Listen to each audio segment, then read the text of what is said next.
নমস্কার। করোনা সতর্কতা অনুষ্ঠানে সবাইকে অনেক অনেক স্বাগত জানাচ্ছি। প্রত্যেকেই আমরা অ্যাওয়্যার এবং করোনা সতর্কতা অনুষ্ঠান নিয়েও আমরা দীর্ঘ সময় ধরে এগিয়ে চলেছি। আর আজকে এই সব সময় মানুষকে সচেতন করার লক্ষ্যে থেকে দাঁড়িয়ে আজকে ২৪ বছরে পদার্পণ আমাদের ক্যালকাটা টেলিভিশন নেটওয়ার্কে একেরই পরিবারের আজকে তার জন্মদিন। এবং এই সুন্দর মুহূর্তেতেও আমি একটা কথা বলতে চাই যে প্রত্যেকটি মুহূর্তের প্রতিটি ক্ষেত্রে মানুষকে সচেতন করা, মানুষকে এগিয়ে নিয়ে যাওয়া, মানুষকে নিজেদের লক্ষ্যে পৌঁছানোর একটা প্রচেষ্টা আমাদের এই চ্যানেল করে এসছে লাগাতার। আজকে ২৪ বছরে তার পদার্পণ এবং তার অন্যতম অংশ কিন্তু এই করোনা সতর্কতা বলতেই পারে আমাদের কোভিড সিচুয়েশন থেকে বেরিয়ে আসার আগ মুহূর্ত পর্যন্ত কন্টিনিউয়াসলি তাকে গাইড করা, মানুষকে গাইড করা।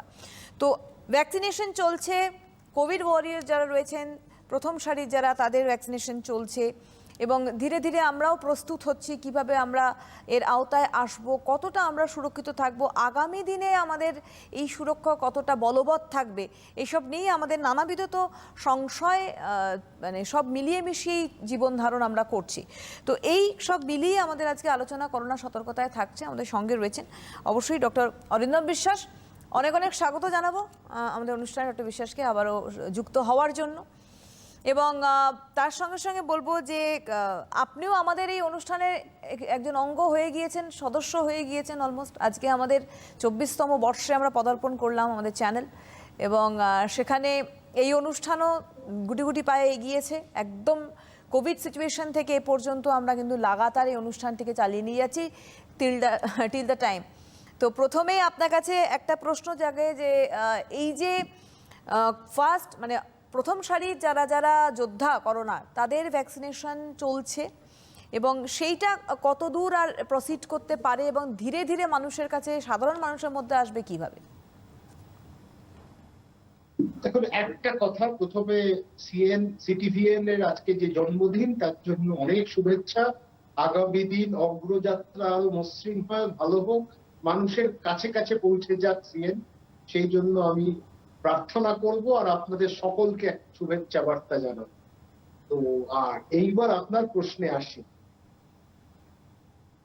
প্রশ্নটা হচ্ছে, আমরা প্রথম সারির যোদ্ধা ডাক্তার যারা, স্বাস্থ্যকর্মী যারা ৫১% মতন মানুষকে দিতে পেরেছে, যা টার্গেট ছিল সরকারের।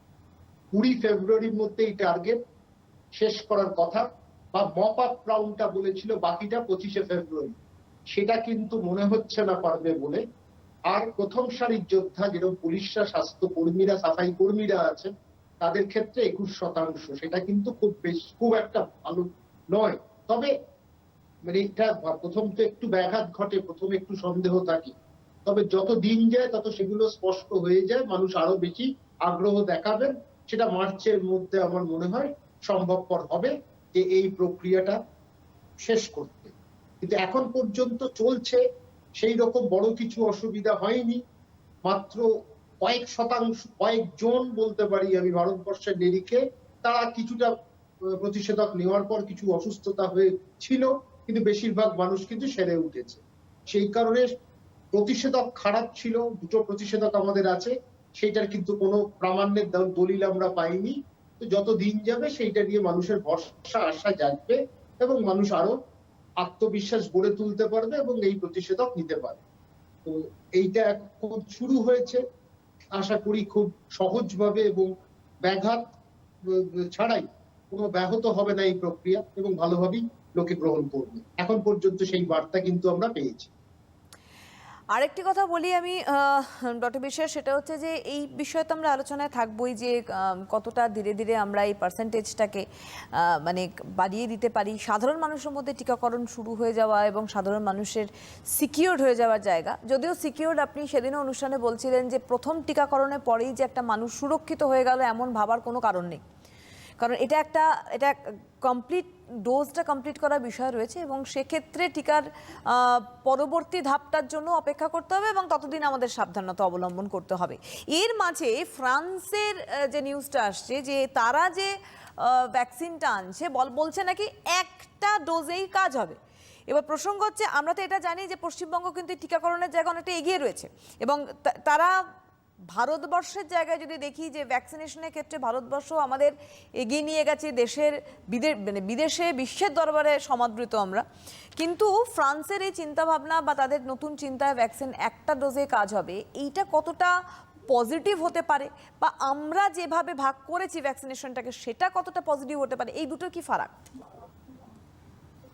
একটা কথা বলি, সব থেকে হচ্ছে ফ্রান্সের কথা আপনি যেটা বলছেন, ফ্রান্সের পপুলেশন হচ্ছে 67 মিলিয়ন।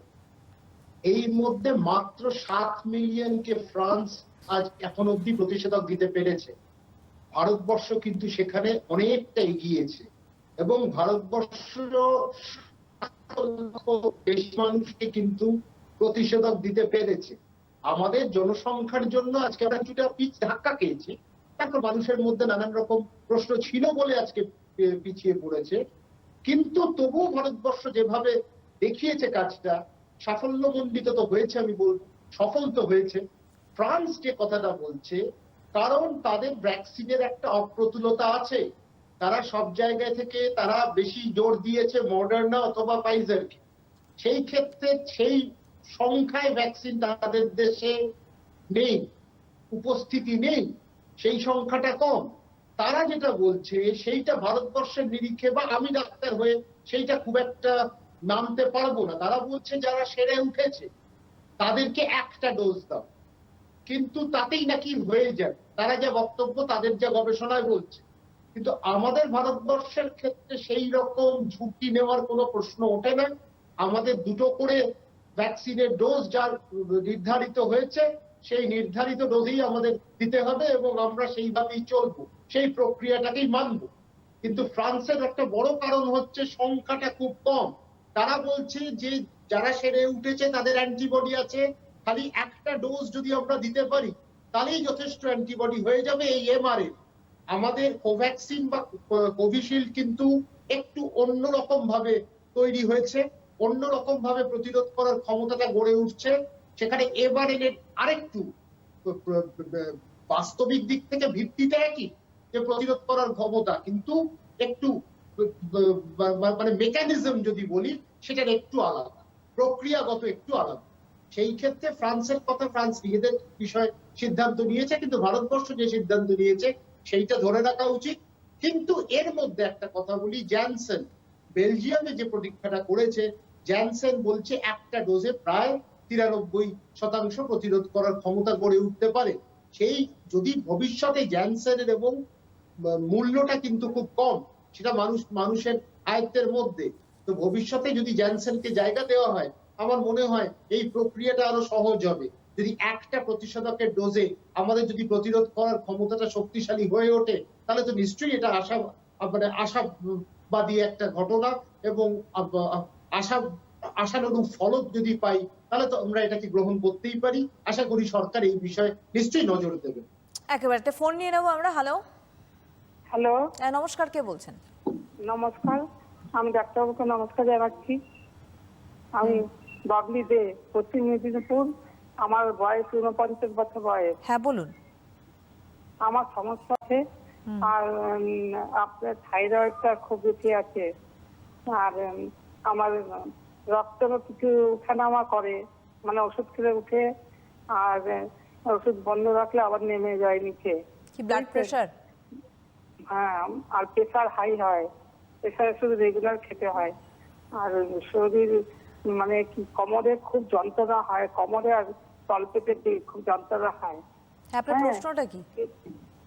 আমার প্রশ্নটা হচ্ছে আমার শরীরের শারীরিক অবস্থাটা কেমন আছে, এবং আমি কি করোনাটা মানে আপনি দাঁড়ান, আপনি ভ্যাকসিন নিতে পারবেন কিনা এত সব সমস্যার মধ্যে, এটাই আপনার মোদ্দা প্রশ্ন বোধহয়। হ্যাঁ হ্যাঁ, আর জ্বর আছে মাঝে মাঝে। মাঝে মাঝে জ্বর আসছে? আচ্ছা, ডক্টর বিশ্বাস চাইছেন বোধহয় উনি যেটা প্রশ্ন হচ্ছে, ওনার নানান রকম আনুষঙ্গিক রোগে উনি ভুগছেন। আশা করি উনি ওনার স্থানীয় চিকিৎসকের সঙ্গে যোগাযোগ করেছেন। স্থানীয় চিকিৎসক নিশ্চয়ই একটা উপায় ওনাকে বলে দেবেন, এবং উনি যদি জ্বর থাকাকালীন প্রতিষেধক নেওয়ার কথাটা আমি বলবো না, আগে ওনাকে নিশ্চিত করতে হবে যে ওনার শরীরে কোনো জ্বর নেই। জ্বর যদি না থাকে তাহলে উনি নিশ্চিন্তে ভ্যাকসিন নিতে পারবেন, কিন্তু তার সাথে ওনার স্থানীয় চিকিৎসকের সাথে একবার যেন উনি কথা বলে নেন। ওনার বারবার দেখা যাচ্ছে রক্তচাপ ওনার কখনো বাড়ছে কমছে, ওষুধটাকে ভারসাম্য রাখতে হবে, ওষুধটাকে ঠিক করতে হবে, আর রক্তচাপ কিন্তু যাতে বৃদ্ধি না হয় বা খুব কমে না যায় সেই দিকটা দেখতে হবে। তার সাথে থাইরয়েডের সমস্যা, এইসব সমস্যা কিন্তু ভ্যাকসিন নেওয়ার কোনো অসুবিধা নেই, ভ্যাকসিন উনি নিতে পারবেন সহজে। আর অবশ্যই আমরা লাগাতার যে আলোচনাগুলো চালিয়ে যাচ্ছি ডক্টর বিশ্বাস, যেখানে আমরা দেখছি ধীরে ধীরে আমাদের সুস্থতার কিন্তু মাত্রা বাড়ছে, এবং এটা একটা পজিটিভ দিক যে আমরা সুস্থ হচ্ছি এবং করোনার সঙ্গে মানুষ লড়াই করছে, লড়াই করে কিন্তু আজকে এই জায়গা অবধি এসছে, ভ্যাকসিনেশন নেওয়ার আগ অবধি বলবো।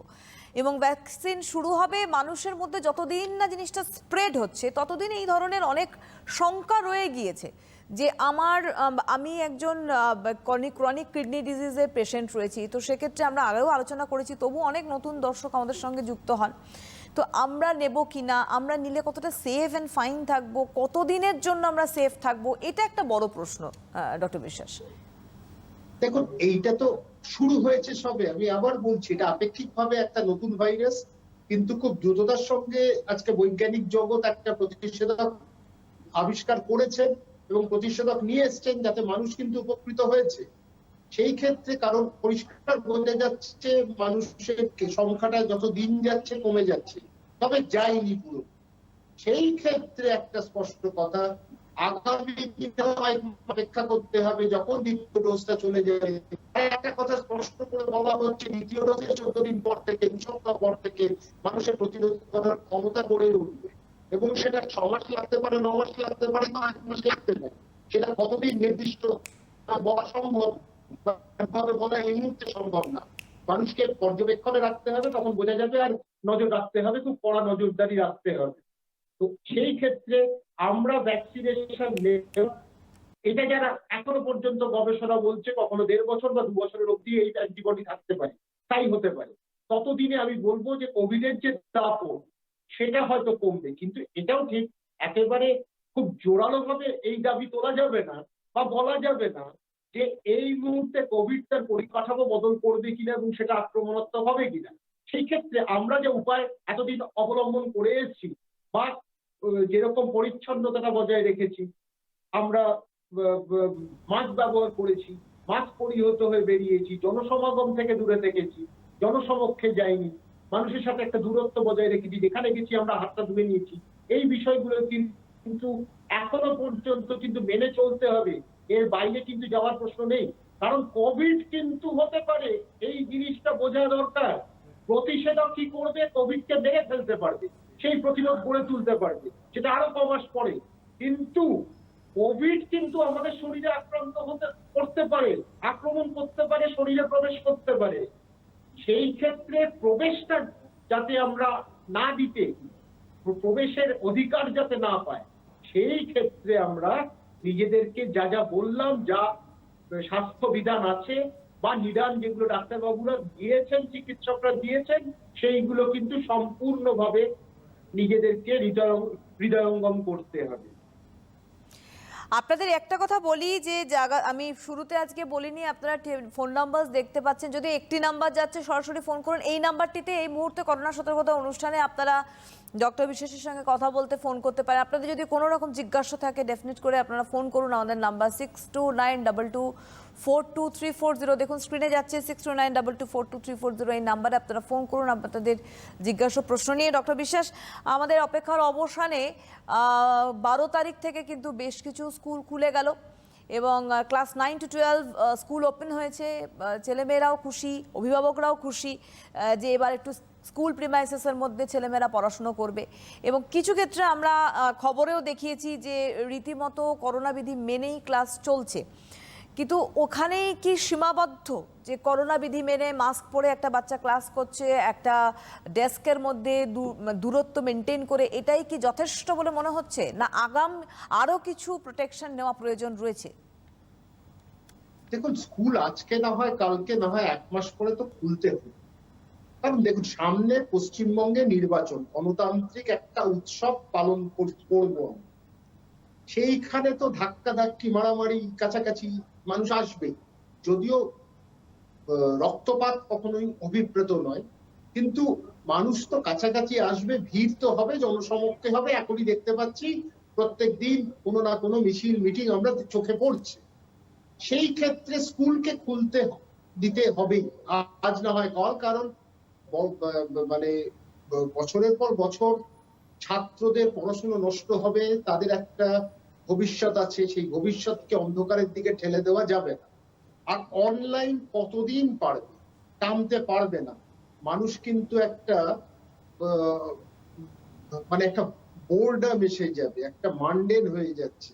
মানুষ একঘেয়েমি থেকে যারা, যেটা স্বাভাবিক, যেটা ক্লাসে যাব, স্কুলে যাব, সেখানে পড়াশুনো করব, কিছুটা শুনবো কিছুটা শুনবো না, কিন্তু অনলাইনে কতক্ষণ সেই ধৈর্য রাখতে পারবে ছোট ছোট খুদেরা বা আরেকটু যাদের বয়স হয়েছে। সেই ক্ষেত্রে স্কুলকে খুলতে দিতে হতো। এখন যখন সিনেমা হল আমরা যখন বিনোদন জগৎ খুলে দিতে পেরেছি, তখন স্কুলের তো অসুবিধা হওয়ার কথা নেই। যদিও খুদে ছাত্রদের জন্য কিন্তু এখনো খোলা হয়নি, সেই বিষয়টা সরকার এখনো পর্যন্ত সিদ্ধান্ত নেয়নি। যারা একটু বড়, যারা নিজেদের ভালোটা বুঝতে পারবে বা যারা কথাটা শুনতে পারবে, কারণ তারা নিজেদেরকে নিয়ন্ত্রণ করতে পারবে, এবং সেই ক্ষেত্রে হয়তো একটা সুবিধাজনক জায়গায় আমরা পৌঁছব। তার একই সাথে বলবো, আমরা তো সবই করলাম, কিন্তু এখানে স্কুল কর্তৃপক্ষ, স্কুল শিক্ষক শিক্ষিকা, তাদের কিন্তু একটা গুরুদায়িত্ব আছে যে কোনো রকম কেউ সর্দি কাশি নিয়ে এলে তাকে সরিয়ে রাখা, তাকে কিছুদিন বাড়িতে বিশ্রাম দেওয়া, তার অভিভাবককে জানানো, অভিভাবক যেন চিকিৎসকের কাছে যায়, আর সেই দূরত্ব রাখা। টিফিন গুলো যেন একসাথে না খায়, কারণ স্কুল লাইফে তো একটা মজার জিনিস থাকেই, টিফিন গুলো ওর টিফিন এখানে খাওয়া, কারণ বাড়ির খাওয়ারটা কারোরই ভালো লাগে না। তো সেই ক্ষেত্রগুলো তো আজকে এই মজার জিনিসগুলো, তারা তো বাচ্চা ছেলে, তারা তো অল্প বয়স, এই অল্প বয়সে তো আমরাও মজা করেছি।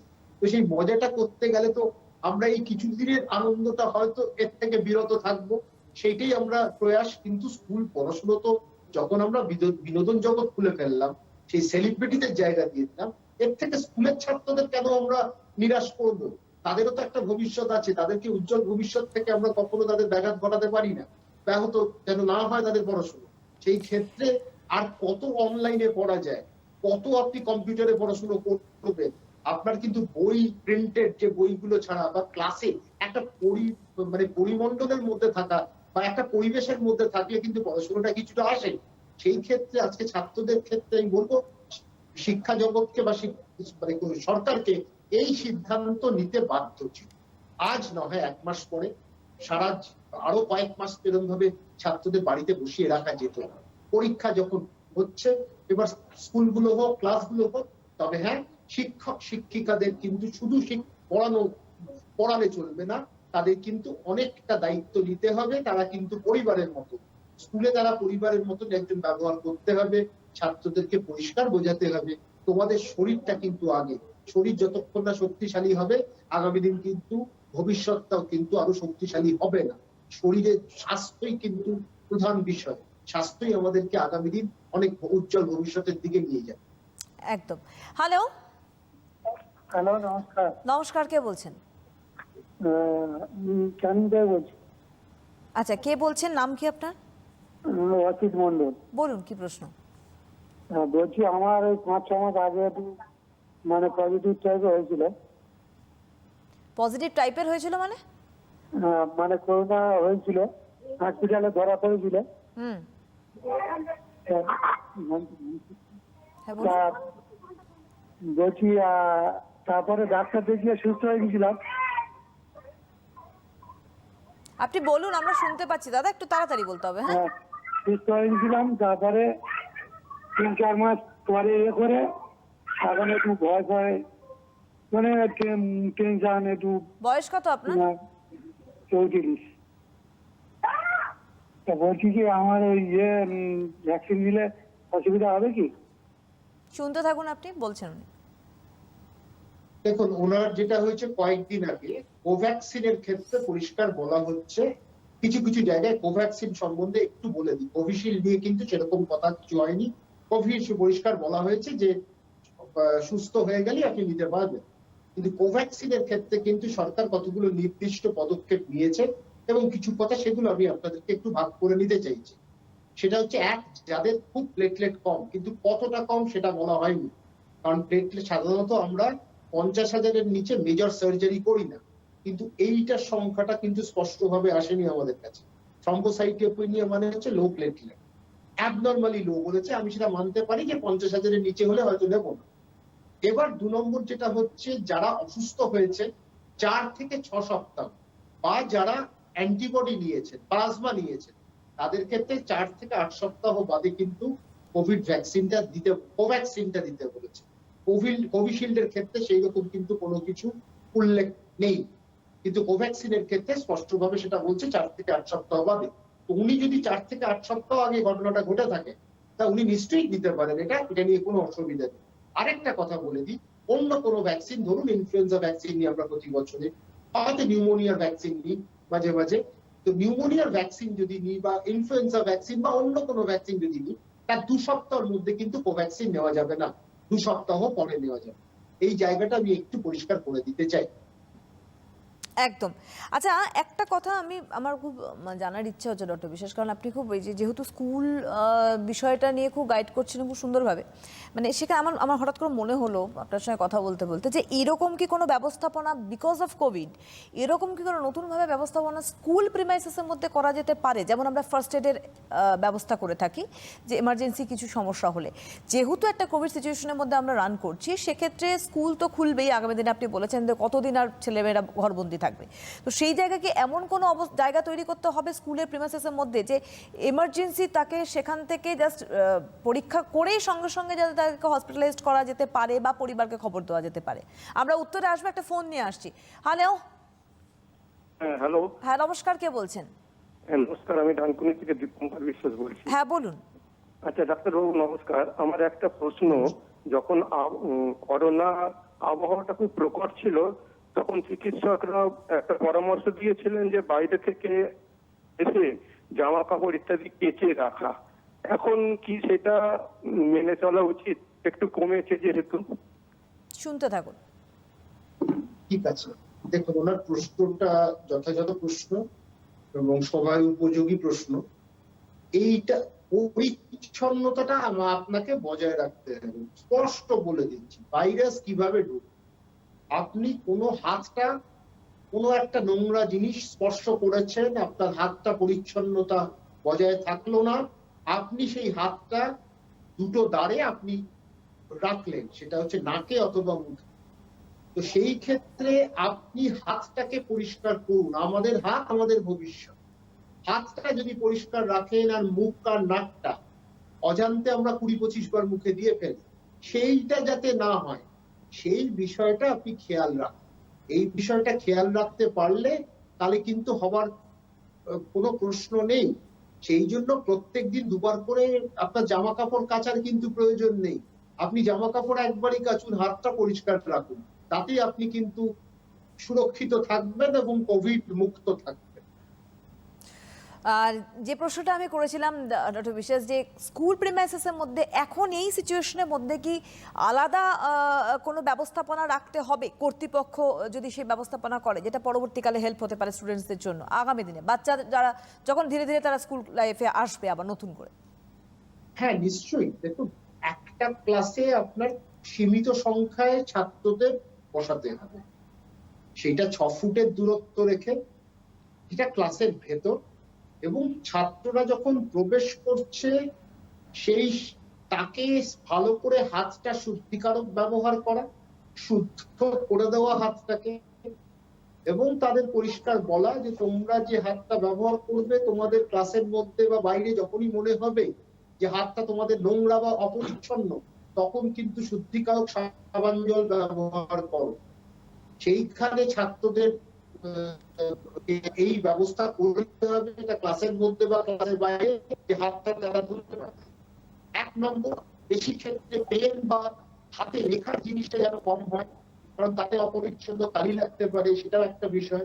সেই ক্ষেত্রে যতটা শুনে নাও, তারপর বাড়িতে গিয়ে তোমরা লেখার কাজ করো।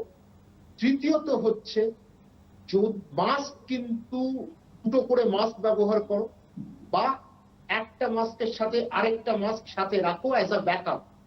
যদি মাস্কটা ব্যবহার নষ্ট হয়ে যায়, মুখে লালা লেগে যায়, ওই মাছটা বর্জন করতে হবে। এবং বর্জন করার জায়গাগুলো কিন্তু একটু সংখ্যায় বাড়াতে হবে।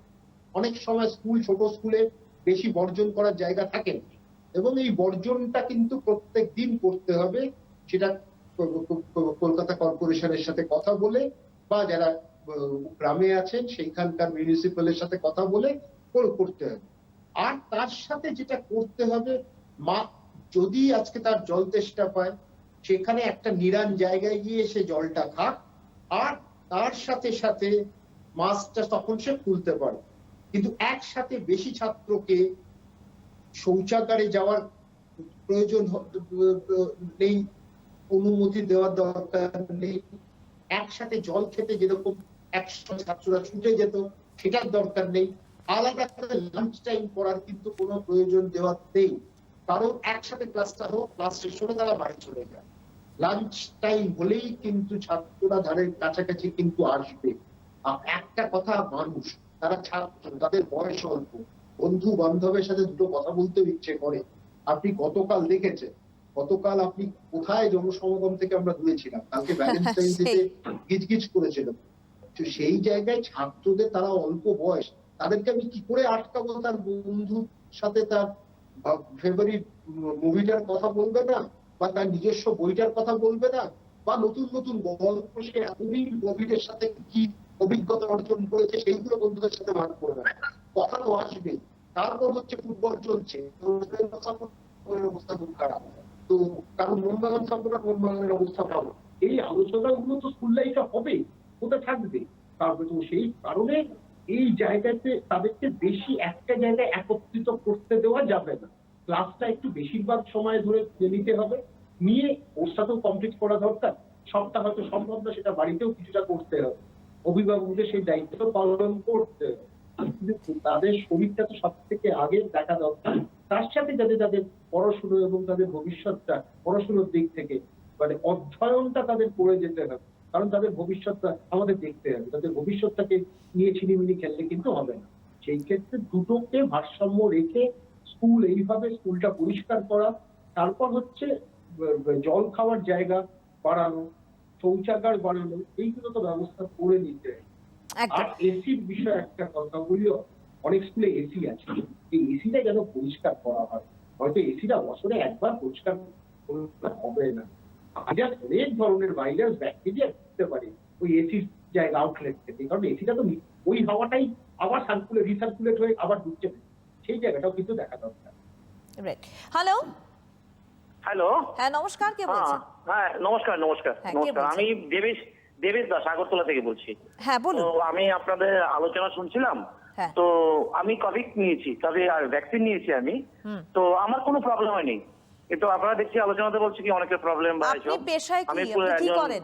আমি স্বাস্থ্যকর্মী? পুলিশে আছি। পুলিশে আছেন, প্রশাসনে আছেন, আচ্ছা। হ্যাঁ, আপনি নিয়েছেন কতদিন আগে? 11 তারিখ নিয়েছি আমি। হ্যাঁ, আপনি কবে নিয়েছেন বলেন? 11? হ্যাঁ 11 তারিখ নিয়েছি 10টা। আচ্ছা, তাতে আপনার কোনো অসুবিধা হয়নি? কোনো মানে একদম জিরো আমাকে। তবে আমাদের এখানে একটা খুব সুন্দর কাউন্সিলিং হয়েছে, কি আপনি বলেছে কি একটা ভয় পাওয়ার কিছু নেই, আপনি মনেই করবেন না আপনি ভ্যাকসিন দিয়েছেন, তাহলে না আর কাউকে আজকে কাউকে বলার দরকার নেই কি ভ্যাকসিন দিয়েছেন, না হলে আপনার রিলেটিভ বা কেউ জিজ্ঞেস করবে শরীর কি ব্যথা করছে বা জ্বর হয়েছে কিনা, তো এইগুলো হয়তো জিজ্ঞেস করবে। তো আমি ফাইন, আমার দুদিন আমার একবারের জন্য মনে করি না আমার কিচ্ছু হয়নি, আমার মানে আমি বলছি।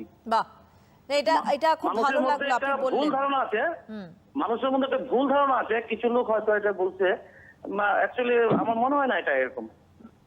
ফাইন, তা আপনি একদম ফাইন রয়েছেন এবং আপনি আপনার কাজে নিযুক্ত রয়েছেন এখনো নরমালি? আমি বলছি আপনাকে, আমি সকালে 10টার সময় নিয়েছি, আমি 1টার সময় ডিউটিতে জয়েন করেছি। আরে বাহ, দারুণ। তার মানে কোনো অসুবিধাই হয় না? রাত্র 10টা অবধি আমি ডিউটি করেছি। বাহ, খুব ভালো লাগলো আপনার সঙ্গে কথা বলে, কারণ আপনি আপনাদের আলোচনাটা খুব ভালো লাগছে আমার, কনস্ট্রাকটিভ। অনেক অনেক ধন্যবাদ, অনেক অনেক ধন্যবাদ। এবং আপনাকেও আমি অ্যাপ্রিসিয়েট করব এবং অবশ্যই বলবো যে এই ধরনের ফোন কলস আমরা রিসিভ করতে চাই, কারণ যেহেতু আম জনতার মধ্যে এখনো ভ্যাকসিনেশন স্টার্ট হয়নি, দ্যাটস ওয়াই মানুষের মধ্যে হাজারো সংখ্যা, আমি একটু আগেই ডক্টর বিশ্বাসকে বলছিলাম, তৈরি হচ্ছে। দেখুন, আপনারা নিজেরাই প্রমাণ পাচ্ছেন, প্রশাসনিক স্তরে যারা রয়েছেন তাদেরও যেহেতু ভ্যাকসিনেশন স্টার্ট হয়েছে, তাদের মধ্যে দাদা রয়েছেন একজন যিনি বললেন যে তিনি 10টার সময় সম্ভবত বললেন নিয়েছেন এবং 1টার সময় তিনি ডিউটি জয়েন করেছেন এবং লাগাতার উনি ডিউটি করছেন, ওনার কোনো রকম অসুবিধা হচ্ছে না। ডক্টর বিশ্বাস, এটাই বোধহয় আমাদের মানে মনের ভিতরে জায়গা করে নেওয়াটা প্রয়োজন রয়েছে। একজন চিকিৎসক হিসেবে আপনি কি বলেন? দেখুন, আমি প্রথম দিন থেকে এটাই বলেছি, প্রতিষেধক নেওয়ার জন্য সবাইকে, একটা অল্প কয়েকটা মানুষের কি হলো সেটা নিয়ে দেখার দরকার নেই, কারণ কোন জায়গায় প্রামাণ্যের দলিল আমরা পাইনি যেখানে প্রতিষেধকের জন্য মানুষের মৃত্যু হয়েছে। সেই ক্ষেত্রে আমি সবাইকে বলেছি, সেখানে ডাক্তারদেরকে বলবো যারা কিছুটা কুণ্ঠা যাদের মধ্যে ছিল যে ভ্যাকসিন নেব না, কারণ জেনুইন কারণ আছে, কারণ নিশ্চিতভাবে কিছু কারণ থাকতে পারে, অ্যালার্জি যাদের রয়েছে, বাকিদের সবাইকে এগিয়ে নেওয়া। আর যিনি ফোন করেছিলেন আগরতলা থেকে, তিনি হচ্ছেন একজন উদাহরণ। তিনি এবার বাকি লোকেদেরকে বলবেন, টিভিতেও যেরকম বলছেন, ওনার পাশে যারা আছেন বা ওনার সাথে যারা থানায় যারা কর্মীরা আছেন তাদেরকে উনি অনুপ্রেরণা দেবেন, অনুপ্রেরণামূলক বার্তাটা দেবেন যে আপনারাও যান, আপনারা কোনোভাবে পিছিয়ে আসবেন না ভ্যাকসিন প্রতিষেধক নেওয়ার থেকে। সেই জায়গাতেই আমার বক্তব্য, আমি তো ডাক্তার, আমিও তো বলবো, কিন্তু সাধারণ মানুষ, স্বাস্থ্যকর্মী, প্রথম সারির যোদ্ধা, উনি যেরকম প্রথম সারির যোদ্ধা, উনি পুলিশে কাজ করেন, এই যোদ্ধা যদি আরো বার্তা দেন, এই বার্তাই কিন্তু মানুষকে আরো এগিয়ে নিয়ে আসবে এবং ভ্যাকসিন সফলভাবে প্রক্রিয়াটা শেষ করার যে উপায়, এইটা হচ্ছে একটা সবচেয়ে বড় উপায়। একজন আরেকজনের কাছে বার্তাটা ছড়িয়ে দেবে, একজন আরেকজনকে ছড়ালে এই বার্তা কিন্তু বড় রকম একটা বার্তায় তৈরি হবে এবং সেই বার্তাটা কিন্তু প্রক্রিয়াটাকে সাহায্য করবে, সরকারকে সাহায্য করবে, পথটাকে কিন্তু মসৃণ করা, যাতে এই প্রতিষেধক দেওয়ার যে প্রক্রিয়াটা সফলভাবে উত্তীর্ণ হয়। ডক্টর বিশ্বাস, ঘুরে আমি আবার একটু স্কুলের প্রসঙ্গে যাব, কারণ কিছু প্রশ্ন থেকে যায়, আমার মনে হয় একটু ক্লিয়ার করে নেওয়া ভালো, কারণ যেহেতু আমরা সময় পাই। সেক্ষেত্রে বলবো যে এই যে স্কুলের কিছু গাইডলাইন্স আপনি বললেন, যে বেসিক্যালি আমাদের এই সিচুয়েশনের মধ্যে যেহেতু 9 to 12 ক্লাস স্টার্ট হয়েছে, তাদের উচ্চশিক্ষার জায়গা নিরিখে এই কাজটা শুরু হলো, এই স্কুলটা স্টার্ট হলো, সেখানে দাঁড়িয়ে প্রশ্ন থেকে যাচ্ছে, এই যে আপনি বলছেন যে দূরত্ব মেনটেন করা, বাকি কোভিড বিধিগুলো মেনটেন করা, এবার ধরুন যে সমস্ত স্কুল অলরেডি এখন নতুন করে রিকনস্ট্রাক্ট তারা করতে পারছে না, তাহলে তাদের কি শিফটিং অনুসারে স্টুডেন্টদের এনে ক্লাস করাতে হবে? কারণ যেহেতু তারা ডিস্টেন্স মেনটেন করছে একটা ক্লাসের মধ্যে, নিশ্চয়ই আগে যে সংখ্যক স্টুডেন্টস ক্লাস করতো, যখন ফুল ফ্লেজেড স্কুল শুরু হবে সেই সংখ্যক স্কুল স্টার্ট করবে না, ক্লাস করবে না, তাহলে তো তাদের সময়টা অনেকটা বিশাল ব্যাপার এবং জায়গা দেওয়াটাও বড় ব্যাপার। আসবো আমরা। হ্যালো হ্যালো, হ্যাঁ নমস্কার, কে বলছেন? হ্যাঁ নমস্কার ম্যাডাম, আমি শ্রাবণী চক্রবর্তী বলছি, হাওড়ার বাগনান থেকে। হ্যাঁ বলুন। আমার প্রশ্নটা হলো, আমি মানে যখন কোভিডটা হয় তার কিছু মাস পরে, এই জুন জুলাই নাগাদ একটু জ্বর হওয়ার পরে মুখে স্বাদটা চলে গেছিল, কিন্তু আমরা সেগুলো ঘরেতে, যেগুলো টিভি থেকে আমরা শুনেছি, সেইভাবে ঘরেই আমরা ট্রিটমেন্ট করার পর কিন্তু আমরা ওটা ভালো হয়ে যাচ্ছে। আমার প্রশ্ন হচ্ছে যে এইটা কি আবার আমাদের এর কোনো মানে একটা এর কোনো ফিরে আসবে কিনা, ফিডব্যাক হিসেবে কি কিছু আবার পরে হতে পারে? আচ্ছা, আপনি শুনতে থাকুন, ডক্টর বিশ্বাস বলছেন। কিছু ক্ষেত্রে লং কোভিড সিমটমস গুলো হয়, বা লং কোভিড বলে একটা কথা আছে, যে অনেকদিন ধরে কোভিড এর সমস্যা নিয়ে মানুষ ভুগছেন বা তাদের ফুসফুস এর ওপর একটা প্রভাব, একটা নেতিবাচক প্রভাব পড়েছে, কারণ ফুসফুসটা কিছুটা ভাবে কি মানে বেশ কিছুটা কারণ কিছুটা আক্রান্ত হয়েছে। কিন্তু উনি যেভাবে কথা বলছেন, মনে হচ্ছে আমরা সেই রকম বড় কিছু হচ্ছে। স্বাদটা শুধু কোভিড নয়, যে কোনো ভাইরাল ডিজিজ, আপনি ডেঙ্গির ক্ষেত্রেও দেখবেন, বেশ কিছুদিন না খাওয়ার ইচ্ছা, বেশ কিছুদিন স্বাদ না পাওয়া, এটা একটা থাকে। কোভিড এর ক্ষেত্রে সেটা প্রাথমিকভাবে একটা একটা বিশেষ ভাবে উপসর্গ হয়ে উঠেছিল, কিন্তু এইরকম একটা উপসর্গ অনেক ভাইরাল রোগের ক্ষেত্রে দেখা যায়। কিন্তু আমি সেখানে দেখুন, এটা কোনো প্রমাণ নেই, কিন্তু অনেক সময় তেতো জিনিসটা যদি আমরা খাই কিছুটা স্বাদ কিন্তু ফিরে আসে। এটা কখন সেটা বলতে পারবো না নির্দিষ্টভাবে, গবেষণাপত্র আমার কাছে নেই, আমার কাছে সেইভাবে কোনো নিরাপত্র নেই, কিন্তু এই নিরাপত্তা আমি তেতো জিনিস মানুষ যদি খায় তাতে স্বাদ ঈদের ইচ্ছেটাও বাড়ে এবং শরীরটাও কিছুটা ভালো থাকে, কারণ অত্যন্ত দুর্বল হয়ে যায় মানুষ। আমি যিনি ফোন করেছিলেন সেও নিশ্চয়ই এই দুর্বলতার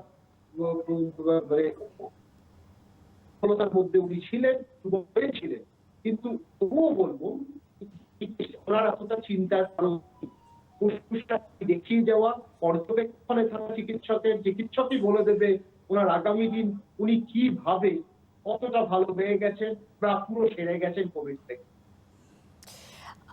আমি যে প্রশ্নটা করেছিলাম উত্তরে আসার আগে একটা কথা বলি ডক্টর বিশ্বাস, আপনি একটা কথা বলেছিলেন যে এই যে দুর্বল হয়ে যাওয়া, শরীর দুর্বল হয়ে যাওয়া ফলে তার ইমিউন পাওয়ারটা দুর্বল হয়ে যাচ্ছে এবং যার জন্য তাকে অন্য রোগ অ্যাটাক করতে পারে। আমরা এটাকে কোথাও যেন একটা মানে ইগনোর করে বেরিয়ে যাচ্ছি যে ঠিক আছে আমি তো কোভিড থেকে সুস্থ হয়ে গেছি, দ্যাটস ওয়াই আমি আমার ইমিউন পাওয়ার স্ট্রং আছে। কিন্তু আমরা দেখেছি ছোটোখাটো কাশি হচ্ছে, এই একটু জ্বর আসছে আবার কমে যাচ্ছে, ফলে আমার মনে হয় ভীতিটা ওখান থেকে তৈরি হচ্ছে। এটা কি এই দুর্বলতার কারণেই আবার ফিরে আসতে পারে? কোভিড ফেরা বলছি না, জ্বর হওয়া, সর্দি কাশি নর্মাল যেমন আমাদের এই ধরনের সমস্যা হয়। দেখুন,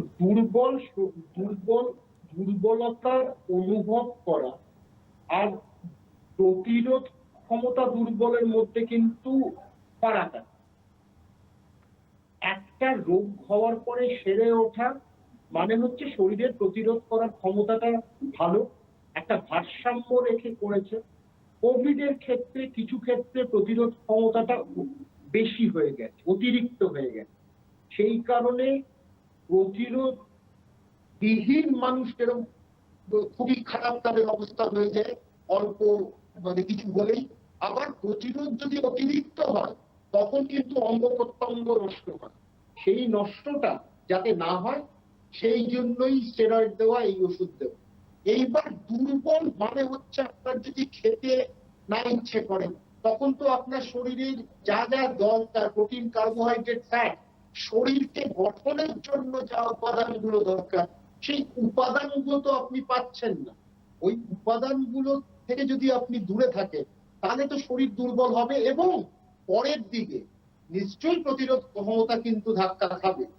সেই কিন্তু ভাইরাল রোগের পর এইরকম একটা ফেটিক, একটা দুর্বলতা দেখা যায়। তার কেন হয় সেই প্রমাণ কিন্তু এখনো পাওয়া যায়, কিন্তু এটা হয়। সেই ক্ষেত্রে কখনো তাকে ভিটামিন দিয়ে ভালো করে মানে তরল পদার্থ দিয়ে ভালো খাবার দিয়ে, খেতে না ইচ্ছে হলেও কিছু খাওয়ার জন্য তাকে বলা, উৎসাহিত করা, তাহলে কিন্তু মানুষ সুস্থ হয়ে ওঠে। কিন্তু কোভিড নয়, অনেক সময় ভাইরাল ডিজিজ থেকে কিন্তু এই দুর্বলতা অনুভব করেন এবং সেই দুর্বলতা মুক্ত হওয়ার জন্য বেশ কিছু সপ্তাহ পর্যন্ত মানুষকে অপেক্ষা করতে হয়। একদম। হ্যালো, আমি পূর্বালোক থেকে কমল ব্যানার্জি বলছি। হ্যাঁ বলুন। হ্যাঁ, আমার প্রশ্নটা অ্যাকচুয়ালি দুটো প্রশ্ন। একটা হচ্ছে কয়েকদিন আগে আমি দেখতে পাচ্ছিলাম যে একটা বেরিয়েছে যে একটা ন্যাসাল ড্রপ নাকি বেরোচ্ছে, যাতে একটা ডোজ নিলে ন্যাসাল ড্রপে হয়ে যাবে। এইটা একটা, এটা সম্পর্কে যদি ডাক্তারবাবু একটু বলেন। আর দ্বিতীয়ত, আমার স্ত্রীর ওনার জায়েন্ট সেল আর্টিকেরিয়ার হিস্ট্রি আছে, তা উনি যদি চান্স পাবেন যখন, উনি কি এটা নিতে পারবেন? এই দুটোই আমার প্রশ্ন। নমস্কার ডাক্তারবাবু। হ্যাঁ, শুনতে থাকুন। জায়েন্ট সেল আর্টেরাইটিস না জায়েন্ট সেল আর্টেরাইটিস এর মধ্যে কিন্তু তফাৎ আছে। যাই হোক, আমার জিজ্ঞেস করানো হলো না। আমার মনে হয় উনি প্রথম ধাপে উনি নিশ্চয়ই চিকিৎসায় আছেন। এখন অ্যালার্জির কথা যেটা বলা আছে, অ্যালার্জি টু ভ্যাকসিনেশন, সেটা কিন্তু আমরা ভ্যাকসিনেশন নেওয়ার পরেই বুঝি। মানে আর্টিকেরিয়া নানান কারণে হতে পারে, সেটা বেগুন খেলেও হতে পারে, সেটা কোনো ওষুধ খেলেও হতে পারে, সেটা কিছু পারফিউম লাগালেও হতে পারে, কিন্তু ভ্যাকসিন নিলে সেটা হবে এর কোনো কারণ নেই। উনি নিয়ে দেখতে পারেন। আর 2 নম্বর নেজাল ব্যাপারটা আসছে, নেজাল ড্রপ সেটা বলেছে ইমিউনোগ্লোবুলিন করবে, কিন্তু এখনো পর্যন্ত নেজাল স্প্রে ঠিক নেজাল ইনসুলিনের মতন অসুবিধা কিছু হবে। যেরকম ইন্টারনেজাল একসময় ইনসুলিনের প্ল্যান চলছিল, পরে দেখে কিছু নাকের মধ্যে এত প্রদাহ হয় সেইটা কিন্তু হিতে বিপরীত হচ্ছে। সেটা সবে মাত্র গবেষণা হয়েছে, গবেষণাটা কিন্তু এখনো সম্পূর্ণভাবে আসেনি। এখন অব্দি আমাদেরকে ইনজেকশনের উপর ভিত্তি করে রাখতে হবে। তবে একটা কথা, যতদিনে আমরা ভ্যাকসিনেশন সারা বিশ্বকে করব, এই নেজাল ড্রপের কার্যকারিতা তখন আর থাকবে না। তো সেই ক্ষেত্রে ভ্যাকসিনেশন মনে হচ্ছে সমস্যা লাগবে, কারণ এটাকে একটা গবেষণার পর পিয়ার রিভিউ পর্যন্ত এখনো হয়নি। পিয়ার রিভিউটা না হয় বলা যাবে না। যেটা আমি প্রথম তখন বলছিলাম ডক্টর বিশ্বাস, যে কোনো স্কুল যখন চালু হবে আগামী দিনে, আফটার ইলেকশন তো আমরা আশা করতেই পারি যে স্বাভাবিক হবে, স্বাভাবিক হওয়ার পথেই যাবে যখন সাধারণ মানুষের মধ্যে ভ্যাকসিনেশন স্টার্ট হবে। তো সেইখানে দাঁড়িয়ে আমি বলছিলাম যে শিফটিং করে ক্লাস করানো, এটা যদিও কতটাও যুক্তিযুক্ত নয়, কিন্তু সেইটা কি সম্ভবপর হবে কিয়দ অংশে করলে, কিছুটা হলেও ছেলে মেয়েদের একটা প্রোটেকশনের মধ্যে রাখা? কারণ আপনি সেদিন বলছিলেন যে এই এজের ছেলে মেয়েদের মাধ্যম দিয়ে তারা কিন্তু ক্যারিয়ার হতে পারে, সেই জায়গাটা আমরা কি করে প্রতিরোধ করব? সম্ভব নয়, সেই জন্যই তো আমি একটা কথা খুব স্পষ্টভাবে বলছি, ক্লাস বেশি করে নিতে হবে, আলাদা করে লাঞ্চ আওয়ার্স দরকার নেই, সময়টা কমিয়ে দিতে হবে এবং হাইলাইটস গুলো বলে দিতে হবে। সব চ্যাপ্টারের ওই জিনিসটা তো আমি বলতে পারবো না, বাজির মধ্যে একটা পার্টিকুলার হাইলাইটস গুলো ছাত্রদের বলবে, তারপর বাকিটা তারা বাড়িতে পড়বে। স্কুল থেকে যদি একটা সংক্রমণের জায়গা করে দেওয়া হয় সেটাও মানা যাবে না, কারণ আজকে চ্যাপ্টার গুলোকে আপনাকে হাইলাইটসটা বুঝিয়ে দিতে হবে, গাইডলাইন্সটা আউট করতে হবে। কারণ একটা স্কুলে আমিও পড়েছি, কেউ 40 মিনিটের মধ্যে 40 মিনিট ধরে মনোযোগ দিয়ে শোনে না। আপনিও পড়াশোনা করেছেন, আমিও করেছি, আমিও কোনোদিন এত মনোযোগ দিতাম না, 20 মিনিট আমার মনোযোগ থাকতো। এটা ঘটনা, এটা মানে এক একজনের স্প্যানটা খুব কম, কারণ বেশি থাকে কারণ কম থাকে, কিন্তু একদম 100% থাকে তার কোনো মানে নেই। সেই ক্ষেত্রে proper guideline, highlights in a nutshell যদি বলে দেওয়া যায়, এই করতে হবে, এই ডিফারেন্স, এই চ্যাপ্টার গুলো ইম্পর্টেন্ট ফর দ্য মানে পরীক্ষার জন্য, তো সেইগুলো বলে দিলে আমার মনে হয় কার্যকারিতা হবে। ক্লাসগুলো যদি একটু ভাগে ভাগে হয় তাতে আরো সুবিধা হবে, কিন্তু আলাদা করে লাঞ্চ আওয়ার্স করলে একটা 45 মিনিটের বড় একটা সময় চলে যাচ্ছে, এই বিশেষটা বন্ধ করে, বিশেষ দিয়ে কিন্তু লাভ হবে না, একবারে শেষ করে দেওয়াটা ভালো। ছোট ছোট অল্প করে 45 মিনিটের ক্লাসটা আধ ঘন্টায়, যেখানে 30 জন থাকে সেখানে 15 জন ক্লাসগুলো ভাগাভাগি দরকার, তাছাড়া কিন্তু উপায় নেই, কারণ খুদেদের নেই। 9, 10, 11, 12 এর হচ্ছে, তো 9, 10, 11, 12 এর ক্লাসগুলো যদি এইভাবে ভাগ করা হয় তাহলে আমার মনে হয় তাতে অনেকটা সমস্যার সমাধান হবে। কোভিড ব্যাপারটা তো এখনো যায়নি, কমে গেছে। আমার মনে হয় এরকম 6, 7, 8 মাস প্ল্যান করলেই এরপরে ভ্যাকসিনেশনের প্রক্রিয়াটা বছর খানেকের মধ্যে যদি শেষ করে দেওয়া হয়, সমস্যার সমাধান হবে এবং যবনিকা পতন হবে সব ঘটনা। সেই ক্ষেত্রে তারপর আবার নতুন করে স্কুল হোক, লাঞ্চ হোক, বিশেষ হোক, খেলাধুলো হোক, টিফিন নিয়ে কাড়াকাড়ি হোক, সব আনন্দে থাকে। একদম। হ্যালো হ্যালো, হ্যাঁ নমস্কার, কে বলছেন? হ্যাঁ নমস্কার ম্যাম, নমস্কার ডাক্তারবাবু। কে বলছেন? আমি দমদম থেকে তানিয়া মুখার্জি বলছি। হ্যাঁ বলুন। হ্যাঁ, আমার কোভিড হয়েছিল, আমি কোভিড হওয়ার পরে আমি প্রায় 1 মাস 7 দিন আমি অসুস্থ ছিলাম। বারবার আমার খালি পজিটিভ আসছিল, টেস্ট করার পরে কিছুতেই নেগেটিভ আসছিল না।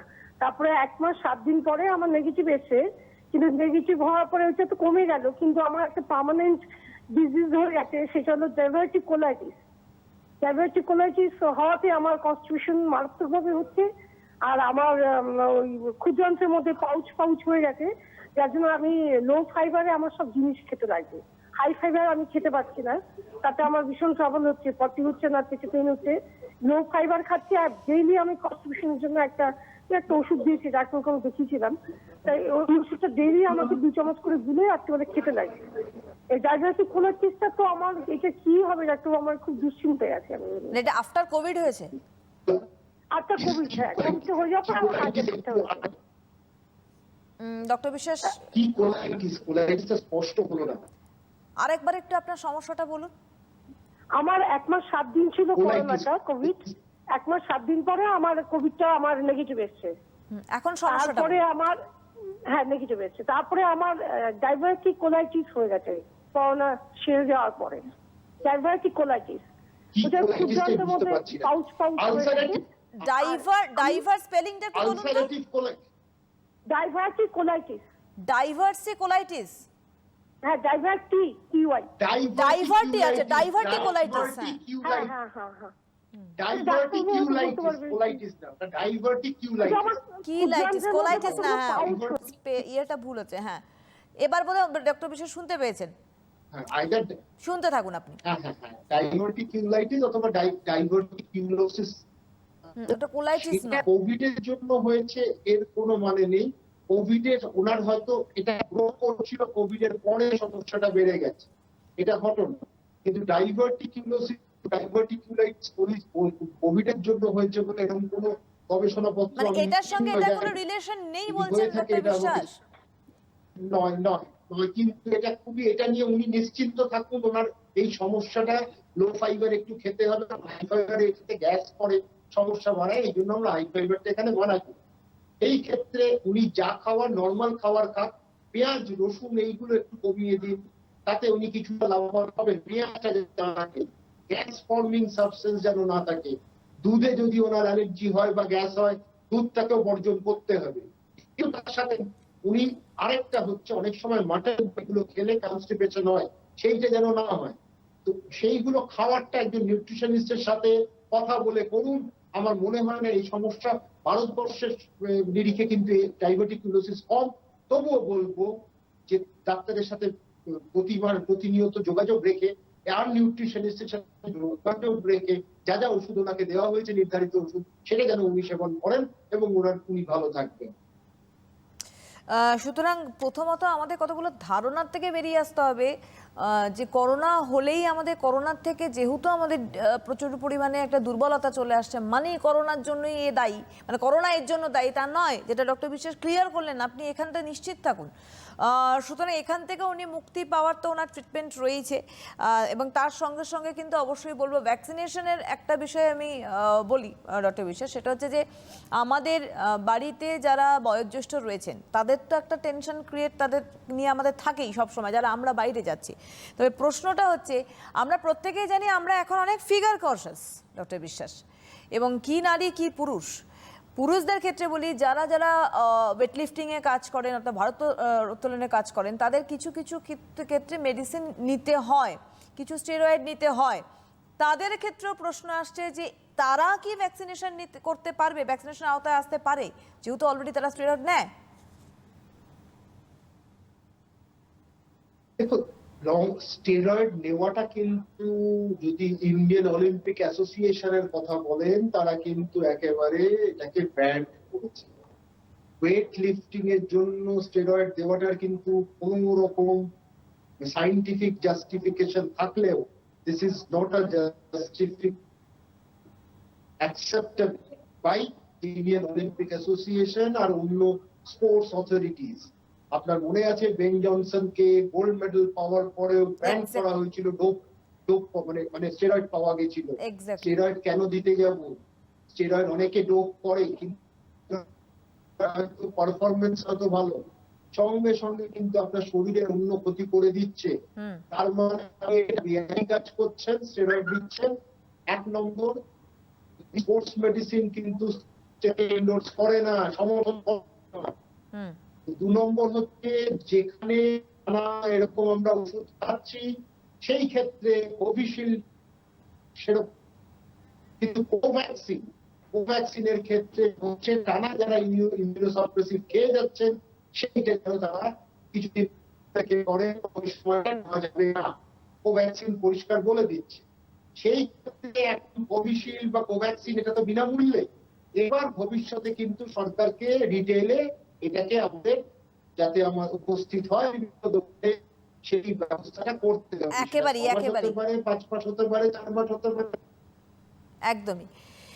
আমাদের আর হাতে সময় নেই ডক্টর বিশ্বাস, আমরা অনেকটা চেষ্টা করলাম কভার আপ করার, কিন্তু যাই হোক আমরা আগামী দিনে আবারও আলোচনা নিয়ে আসবো, কারণ করোনা সতর্কতা সবসময় আমাদের সাথে থাকে। আপনাকেও আমরা পাই, অনেক ধন্যবাদ জানাবো ডক্টর বিশ্বাসকে আবারও আমাদের সঙ্গে যুক্ত থাকার জন্য, গাইডলাইন্স দেওয়ার জন্য, এবং আপনাদেরও বলবো ধন্যবাদ জানিয়ে সুস্থ থাকুন, সতর্ক হয়ে থাকুন এবং অবশ্যই কোনো রকম শঙ্কা ছাড়াই এগিয়ে চলুন ভ্যাকসিনেশনের জন্য। নমস্কার।